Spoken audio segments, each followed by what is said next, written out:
Ok les garçons, et les filles aussi d'ailleurs. On écoute, des études ont montré que les maris stressent leurs femmes plus que les enfants. Travailler, élever un enfant et maintenir une relation équilibrée avec son conjoint est une source de tension importante pour les femmes mariées. On pourrait supposer que ce sont surtout les enfants qui donnent à leur mère de quoi se tracasser. Mais un sondage de Today Show, réalisé auprès de plus de 7000 femmes mariées aux États-Unis, a révélé que 46% d'entre elles ont l'impression que ce sont leurs maris, et non leurs enfants, qui leur rendent la vie difficile. Avant de découvrir comment ces résultats étonnants peuvent être expliqués, abonne-toi à Sympa et active les notifications afin de toujours rester à jour. En passant, nous tenons à préciser.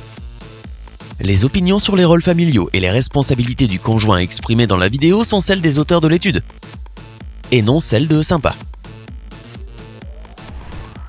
Voici le premier. Un mari se comporte comme un enfant de plus. Tu l'as plus que probablement déjà entendu, peut-être de la bouche de ta mère qui était en colère contre ton père. Les hommes ont tendance à agir comme des enfants beaucoup plus longtemps que les femmes. 11 ans de plus pour être exact, selon une étude menée à la demande de Nickelodeon UK. Cela signifie que la plupart des femmes cessent d'agir comme des petites filles et se comportent comme des adultes à l'âge de 32 ans. Alors que les hommes ne mûrissent pas avant l'âge de 43 ans. Waouh! Par ailleurs, 8 femmes britanniques sur 10 qui ont participé à l'étude étaient convaincues que les hommes ne parviennent même jamais à maturité complète. Même les hommes eux-mêmes étaient d'accord pour dire qu'ils étaient encore des gamins dans l'âme, 2 fois plus que les femmes. Alors pourquoi est-ce que jouer à des jeux vidéo, rire à des moments inconvenants et raconter les mêmes vieilles blagues encore et encore est si immature selon les femmes participant à l'enquête et si mauvais pour la vie familiale? Cela permet certes de passer des moments divertissants et agréables, mais parfois cela dépasse les bornes. L'immaturité émotionnelle empêche les hommes de prendre des décisions importantes, d'en assumer la responsabilité et de parler de leurs sentiments ouvertement afin d'éviter les disputes. Et bien sûr, cela a une incidence sur la relation avec leurs enfants. Une étude réalisée en 2016 par les scientifiques de l'Université de Cornell et de l'Université du Minnesota a démontré que ce sont les pères qui s'amusent le plus avec leurs enfants, tandis que les mères sont plus soucieuses des questions relatives à l'éducation, à la discipline, à la santé et au développement éducatif de leurs enfants. Les pères, quant à eux, sont perçus comme des copains et des complices, pleins d'idées amusantes et bien plus laxistes. Elles prêtent davantage d'attention à la routine quotidienne des enfants, leur donnent des leçons, des explications et des obligations, tout en interdisant de nombreuses choses. Cela les fait passer pour les méchantes de l'histoire, ce qui affecte leur relation avec leurs enfants et peut conduire à des conflits entre parents. Les mamans, même si elles ont envie d'être fun, doivent le plus souvent servir de moteur à la famille pour que les choses se passent bien.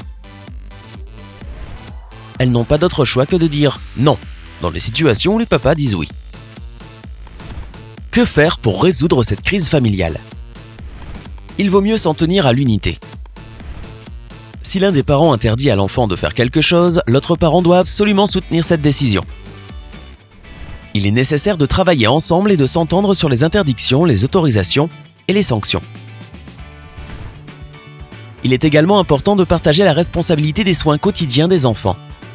Le papa doit aider la maman autant que possible pour alléger le fardeau et intervenir à tous les niveaux de la vie de l'enfant. Hygiène, alimentation, jeux, etc.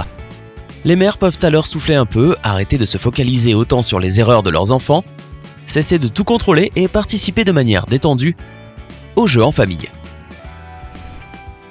Les tâches ménagères quotidiennes d'une femme deviennent trop pénibles. Le Pew Research Center de Washington DC a analysé de nombreuses données afin de comprendre comment le rôle des hommes et des femmes ont changé dans les familles au cours des 50 dernières années. Il semble que les pères s'impliquent de plus en plus dans les travaux ménagers et s'occupent de plus en plus des enfants et que les femmes travaillent davantage à l'extérieur de la maison. Mais la division traditionnelle du travail est toujours un sujet sensible. Globalement, les femmes ont encore une charge de travail plus lourde de nos jours, tant à la maison qu'à l'extérieur. Les femmes consacrent encore plus de temps aux tâches ménagères tandis que les maris passent plus de temps à se détendre. Les tâches des femmes comprennent non seulement la cuisine et le ménage, mais aussi le paiement des factures, les courses au supermarché et la gestion du budget. Ces activités sont très importantes pour la structure de soutien de la famille, mais elles peuvent devenir accablantes pour une seule personne.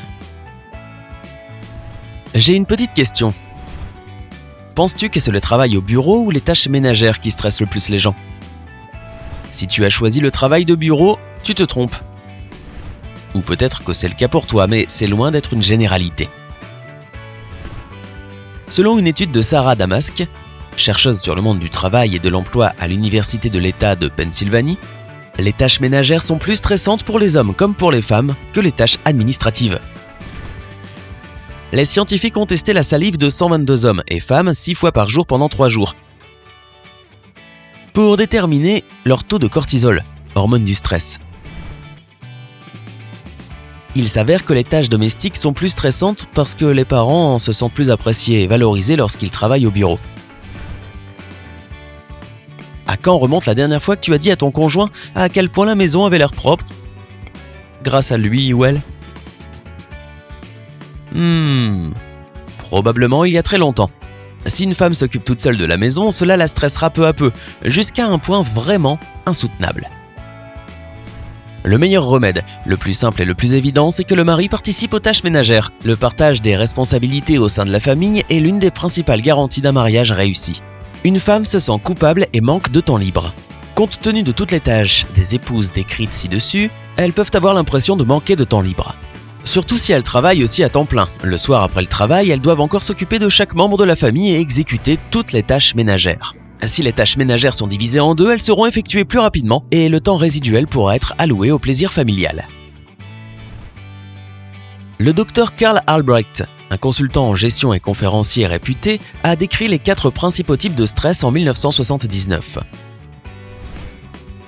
Lorsque les femmes essaient de tout faire dans les 24 heures d'une journée, elles doivent souvent se presser, faire des erreurs et subir un stress lié au temps qui manque.